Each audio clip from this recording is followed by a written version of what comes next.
Now, in this area, as you know, and here I'm talking about social media, there is no doubt that China has built a firewall. It is basically, I think, effectively, China and North Korea are probably the only countries that are keeping out Google, Facebook, and all. And China has developed its own WeChat, Baidu, and so on and so forth. And I think one can then, of course, discuss whether it's wise or unwise for the Chinese to do that. And I'm sure China is paying to some extent some economic price, some political price by not being part of the sort of the more universal Google, Facebook system, for sure. But then when you come to the discussing about the spread of Google and Facebook around the world, it has both positive effects and negative effects. And you know, a few months ago, I gave my first and only TED Talk in Vancouver. But the first person to speak at our session was an amazing English woman.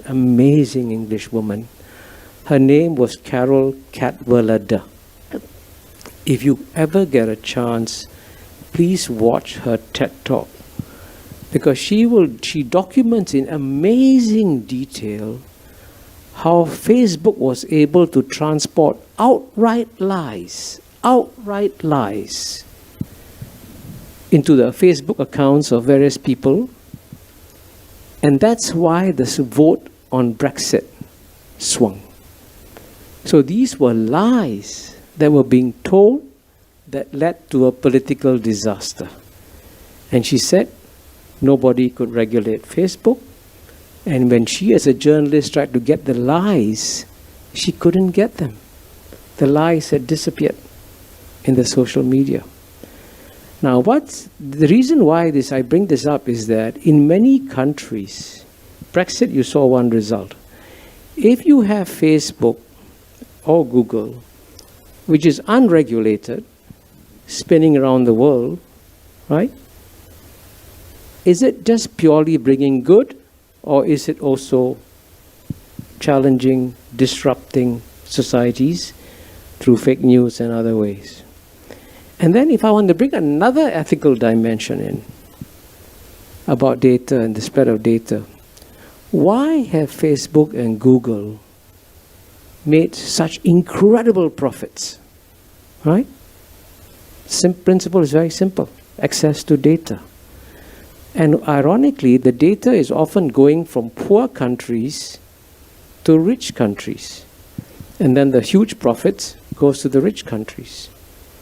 Is there an ethical question involved here where how can the poor countries that are giving their data away get a share of that data? And this is going to become a bigger and bigger question, because we've just seen the beginnings of this data revolution, because right now I think only about half the world may have smartphones, but I think within 10 years the whole world is going to have smartphones, and the amount of data that's going to come out is even more and more. The question then is, who has the right to harvest, who has the right to use, who has the right to make economic value from this data? So therefore you begin to see there are very big questions involved here.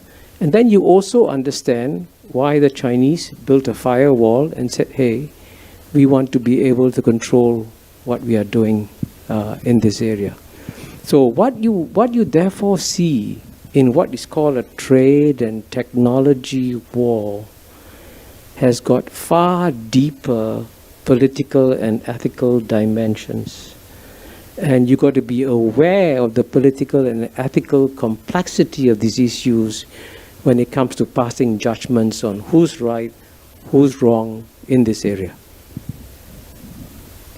So I think, Kishore, now you have just almost depressed everyone. So Kishore, maybe you could write a book, how you got China wrong. No, I'm just joking. Do you think you got China right now? Oh, now you're increasingly more doubtful about your judgment and analysis? Or you just want to raise those questions to get everyone here to think. So that's why the Asia Global Dialogue is so good, so interesting. So you should all come back next year. Kishore. So, I must say, Chibu, you were right when you said I depress everybody. So anyway, actually, I must say, I've written 7 books, but I have never written a book called "How the West Got China Wrong." But maybe that may be one of my future books. But you're right. I do try to explain China to an Anglo-Saxon media, which has become increasingly negative on China. I mean, it is a fact.